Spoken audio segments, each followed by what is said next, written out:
What do you do if you're down 2-1 in a series and your best player steps on a ref and is out for game 4?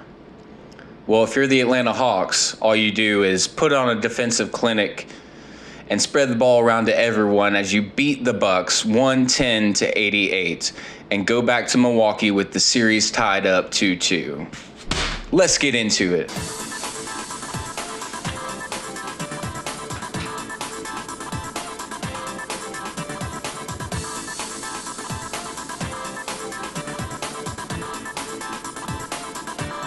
What's up, Atlanta? My name is Jeff Rawlins, and this is Atlanta Sports Raw, your one-stop shop for everything Atlanta sports. We talk Hawks, we talk Braves, we talk Falcons, and we talk Atlanta United. First of all, just want to apologize. I haven't gotten a video out in a few games, and it's just been a real busy time for me, so I appreciate your understanding there. But we are here to talk about Game 4 as the Hawks beat the Bucks in Atlanta 110-88 to tie up the series 2-2.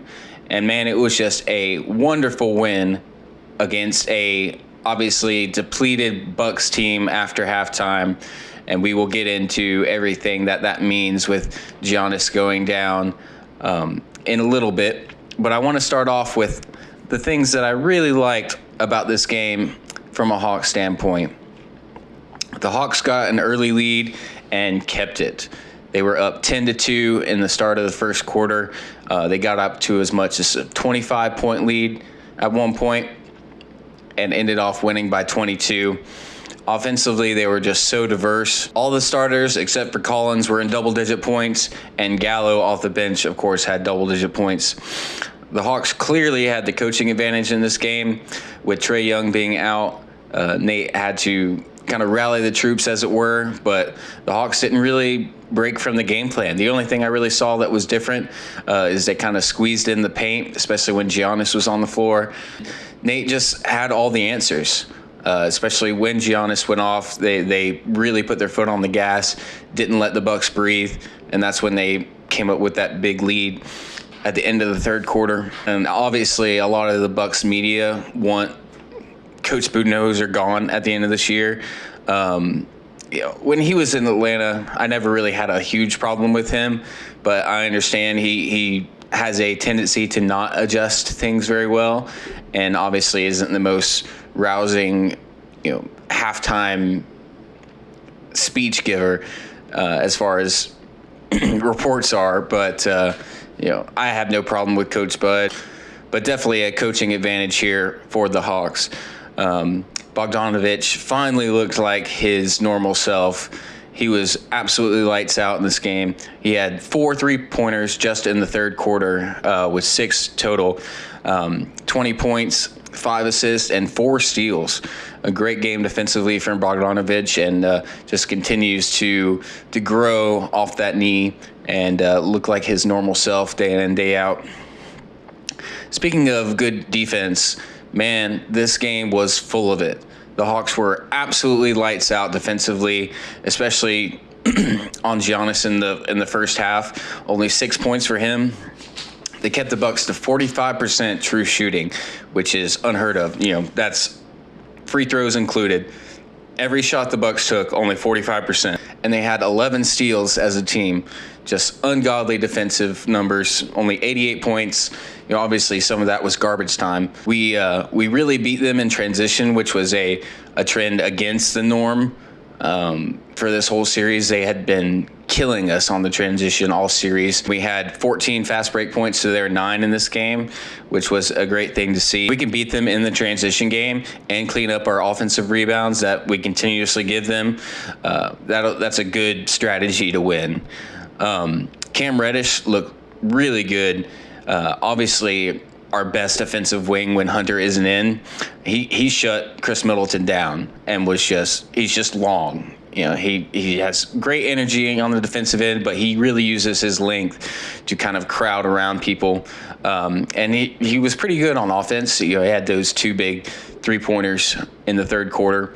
When he's shooting well, that's a very good thing because it didn't happen very often before he got hurt. He was pretty mediocre offensively, but definitely one of our best options defensively. And just kind of lit a fire under the Hawks. Was a big spark for them, because having that fresh body off the bench and someone who can really play at a high NBA level is huge, especially when we're down Trae and we're down Hunter and just looking for bodies to play solid minutes and good basketball. Speaking of Trae being out, Lou Williams, he just did Lou Will things. Mr. Consistency.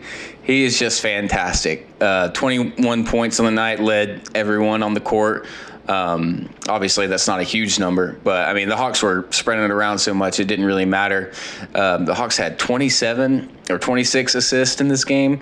Just ridiculous ball movement and sharing and unselfish play, and Lou Williams was the start of that.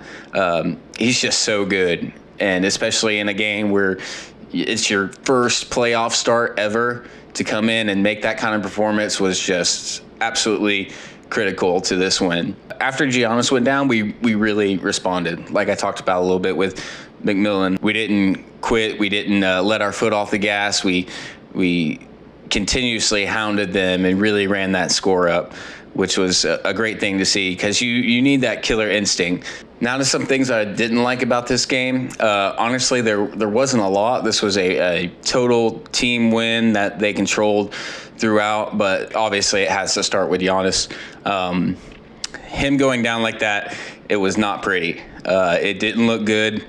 Reports have come out today that there actually isn't a tear and there isn't a break in his knee, which is a very good sign. No one wants to see an MVP caliber player on the bench when he is playing such good basketball. Just to take that away from a playoff experience is just not good for the sport, for anybody, even Hawks fans. You know, obviously it helps our chances if he's not playing, but you never want to see anybody get hurt. And thoughts and prayers go out to him. Hopefully he makes a full recovery. The Hawks rightly took advantage of the situation, because the Bucks are obviously a worse team without Giannis on the court, because he is just that good. So I'll move on from that, but like I said, reports are that there is no tear, there is no break, but there hasn't been a scheduled return date. Other things I didn't like, obviously Collins had a rough night. Only 4 points off the night, of 2 of 8 from shooting and 0 of 3 from downtown. He didn't go to the foul line at all, just was kind of non-existent in the paint. That could have been kind of planned, kind of give Capella room to work. And honestly, Okongwu, when he was in, man, he was good. Defensively and offensively. I really think Okongwu might push Capella for some minutes, especially next year. Capella's got one more year on his contract, but Okongwu just continues to impress me. I know I say that every video, but it's game after game after game, and eventually he's going to start getting more minutes. Anyways, back to Collins. Just kind of a weird game. Obviously, no starters played late in the fourth quarter, so that didn't help add to his non-production. But Collins has had games like this before. He's bounced back and had a 25-point, 13-rebound kind of game. So I'm not worried about Collins. But it is something to note. Obviously, when Lou Williams was out, Chris Dunn was in. He only played 10 minutes in this game, but did not look very good. No points, just a few turnovers in 10 minutes, just kind of sloppy with the ball. Obviously not a top team backup point guard. Not yet anyways. He just doesn't have it. And he hasn't played that much, so I don't necessarily blame him. And it's a tough situation to go to when your first playoff run, not in garbage time, is in the Eastern Conference Finals against a really good Bucks team. So I commend Chris for putting in some good minutes, but obviously the moment was a little too big for him. And the last thing, like I said, there wasn't a whole lot I didn't like about this game. We're still getting just killed on offensive boards. We're not doing a good enough job at really attacking those defensive rebounds. Some of that could be, just trying to get back for offense. Some of it could be, just not thinking about it or staying focused on the rebound. But you got to get those defensive boards. You can't give a good team second possessions like that and still expect to win the game. But overall, just a huge win in this series, a huge Eastern Conference Finals win against a very good team. And we were in control the entire game. It's just a wonderful thing to see without Trae Young, and how this team responded, and how Nate McMillan just continues to coach his butt off. I'm just really happy with how this team stepped up. And even when Giannis was out there, they shut him down. They were all over the paint. He couldn't get in where he wanted to. Just 6 points, and obviously had those awful air balls. The crowd was really in his head.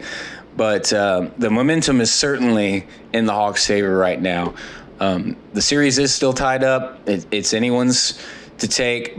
And obviously Milwaukee has home court back. So Game 5 will be Thursday night in Milwaukee.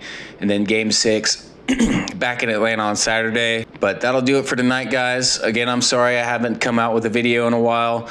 It's been a really busy week for me. But I really appreciate everybody sticking with me. God bless, and go Hawks. See you, ATL.